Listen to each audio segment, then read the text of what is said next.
Welcome to Up and Down the Aisles, where detail is retail. Let's go.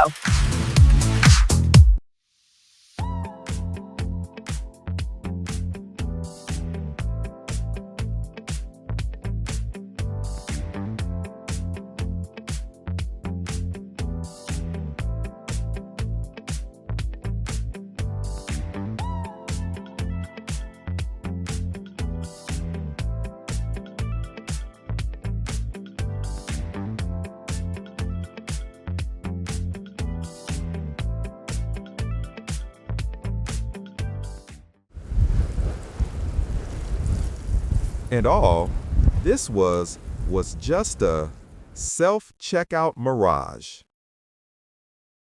Every morning, the aisles wake up before the people do. Rows of shelves stretching out like silent promises, stocked, ready, waiting. And at the front of the store, the glowing self-checkout stations hum like sentinels. Shiny, efficient, and for a while, the retail world's golden child. When self-checkouts arrived, they were sold as the next big leap. Less waiting, more freedom. For retailers, it meant fewer cashiers, lower payroll, and, in theory, higher profit margins. Efficiency, modernized, it looked perfect on paper. But retail isn't just paper. It's people. It's behavior. And that's where the cracks began to show. In theory, self-checkout was supposed to save on labor. In practice, it traded one kind of chaos for another. Machines need supervision. Errors pile up. And most stores found themselves needing a self-checkout attendant, someone to fix, verify, assist, and ultimately, babysit the automation. The math stopped adding up. The savings weren't what they seemed. And that wasn't even the biggest problem. Shrink, the polite retail word for loss, exploded.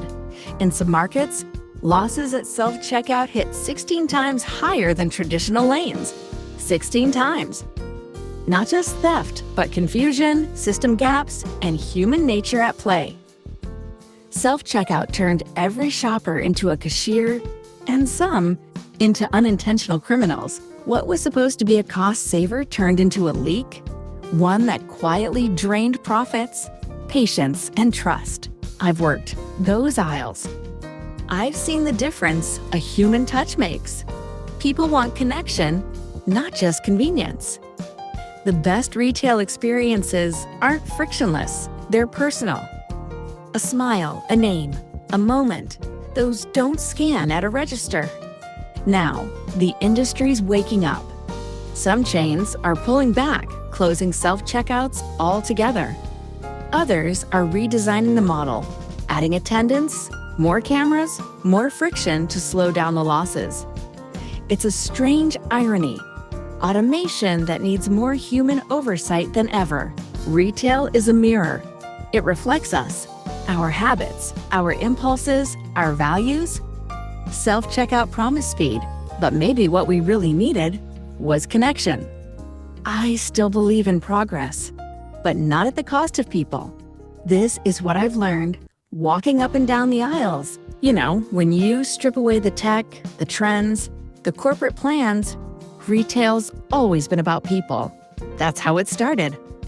One person helping another find what they need. That small exchange, that's the heart of it all. Somewhere along the way, we started chasing efficiency, like it was the only measure of progress. But efficiency without empathy doesn't last. You can automate a process, you can't automate connection. That's why I believe the future of retail isn't more screens, it's more humanity. Because that's where it began. And that's where it'll stay, if we want it to mean something. These are the humble words of Joey, his thoughts, feelings, and his sentiments. With over 4 decades of walking up and down the aisles, there is hope that the human experience in retail never go away. Thanks for walking with me where every aisle still has a heartbeat. Well, that ends this segment of Up and Down the Aisles. I hope you guys enjoyed it.